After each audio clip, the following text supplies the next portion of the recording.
everyone, back again with me Maya on this 42 Interactive Tech Updates.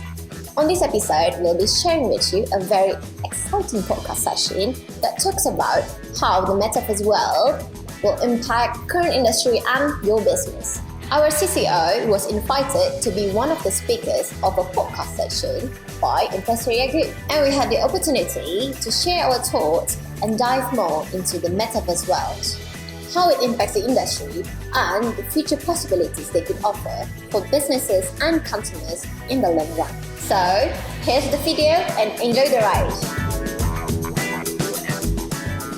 Let me be the first to officially welcome you to the Empresaria APAC Into the Metaverse webinar event today. It's our first webinar event focused on the metaverse, hopefully the first of many, and certainly one that I've been looking forward to myself. So the future of virtual experience. I'll be your moderator for today. My name is James Palin. I'm the Regional Sales Director for Empresaria. I've been focused on the technology sector for the last 17 years in Asia, and definitely the metaverse and cryptocurrency, two of the areas which are closest to my heart. I'm very much looking forward to the presentations today. We've got 6 amazing speakers, which are going to be speaking today on 3 very important questions, or 3 questions that we feel will really give good insight into the metaverse, how it will affect us, and where it's going in terms of us as consumers and in the business world. How will the metaverse change the world of work? So, Danny, over to you. I've identified a couple of challenges while working on this couple of projects that I've mentioned before. One of them is the adoption of the technology in general. And when I said about adoption, it's not just looking at one specific technology like VR or AR, but talking about it in general, where with the world of metaverse, we need multiple different technologies to make it happen. Not only from the hardware side of things, internet connections, basically how much and availability of the technologies themselves. And in the last 2 years, it's really hard for us to get, for example, stocks of VR headsets or even AR headsets or phones, the latest phones and the latest chips or graphic cards or GPUs for computers to come, because everybody logistically is getting challenged by the restrictions of COVID, or of the movements in all of these goods. So number one is the logistical issue and challenges of those. So if we want to try and get metaverse out there into the masses, we first need to have a look at all of these kind of like logistical issues or challenges to get it into the hands of people. Of course, the solutions would be looking into, there's another economy there to focus on, to actually help transport all of these goods. And secondly is the challenge of in the development of these technologies as well. What we found out is we need to have a look at how we develop a certain standard in a way that it would be able to be enjoyed by a lot of people. Like people have different mobile phones, for example. Now you can enjoy VR and AR on your mobile phone. You don't have to buy a specific VR headset to enjoy it. You can use those devices as well to enjoy VR, and using something like a Gear VR or kind of like those plastic headsets that you put your mobile phones in, and then you can enjoy VR content. Even that, then in the development of those technologies, the difficulties is, we need to cater for the fragmentation of hardware. So Samsung has their own security and technology. Apple has their own, security and technology. And creating one standard that would work for every single device is such a pain, especially when you have to test for every single kind of, a limit of the devices out there. So one of the way we kind of tackle those challenges is to provide look at where our target market is for the business that we're trying to bring to metaverse, and kind of limit ourselves what the minimum requirements for the product that we bring into metaverse would work. of course, in the future, and as we know, people are getting more and more better and better phones, and maybe getting the AR and VR headsets ready. But until then, we need to have a look at how we create all of these experiences in metaverse to be able to enjoy it by the most available hardware out there.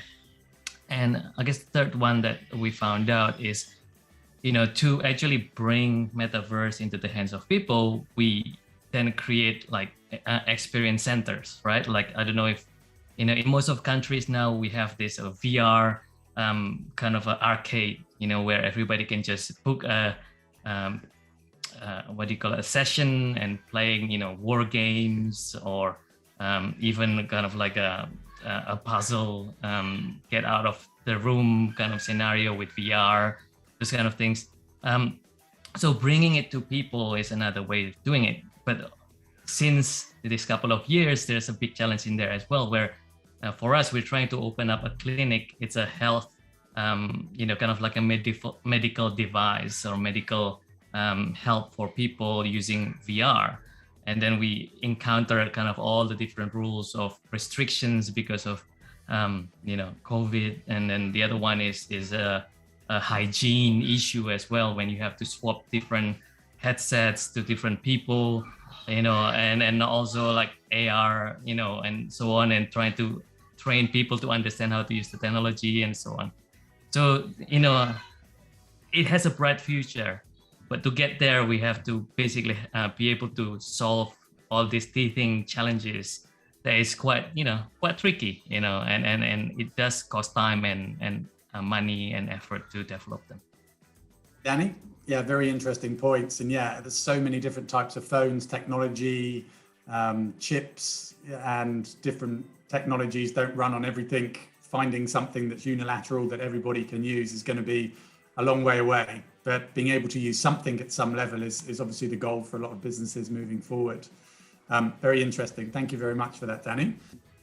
What security is in place in the metaverse on regulating fake profiles and overhyped AI or bot programs? I would say it's a new type of, I guess, business opportunity to actually look at that.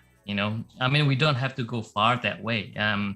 Like in the current world, we have social engineering. The best way to actually get a password is to call somebody in your family that knows about the password that that is a kind of like the second person to access your account, for example, right? So with the metaverse, that is amplified because you can be anybody. I mean, the same one as the internet, you can be anybody that you want, and so on. So a few ways of going about it that, that I'm aware of being developed at the moment is looking at your biometrics data. Of course, there's a few new headsets that actually have camera looking into your eyes to one is track your biometric data, for example, to get analytics, so as you are encountering a certain experience, whether your pupil is dilating or not, that can be recorded so that it becomes a good health biometric data to help, I guess, designers or developers understand if they are creating a certain experience, whether it's a game, whether it's a physiotherapy, psychotherapy. It would then help quantify that specific experience is helpful. That itself can be used later on as a sort of identification, I guess, the same way as how your newest iPhone look at your contour of your face with its infrared to understand that's you, and you can just unlock your phone by looking at it, and then it scans your face every couple of seconds to identify that it's still you holding the phone. Otherwise, it will auto lock itself, for example. So those kind of like technologies can help, with the security in some sort. But of course, with any technologies, you will still have all of those spams, I would say, right? I mean, if you imagine advertising currently on web browser and you have ad blocks, what would stop those advertising agencies, I'm sorry, Ogilvy, you're probably gonna put some marketing advertising on metaverse. It's a business opportunity, right? But how do you, like, if you don't want to see it, how are you gonna stop that? Because it's literally gonna be embedded into the metaverse, and you can't, ad block it. Well, in the future, probably ad block will have their own metaverse version of the ad blocker. So those kind of some of the technology that, as far as I'm aware, it's getting there. But of course, security is still a big challenge. You can be anybody you want. And that's it for this episode. We would like to thank the Empresaria Group for such an amazing opportunity. And we look forward to another collaboration. Thank you for watching. Bye. For more information and to watch the full podcast video, please check our description. See you around.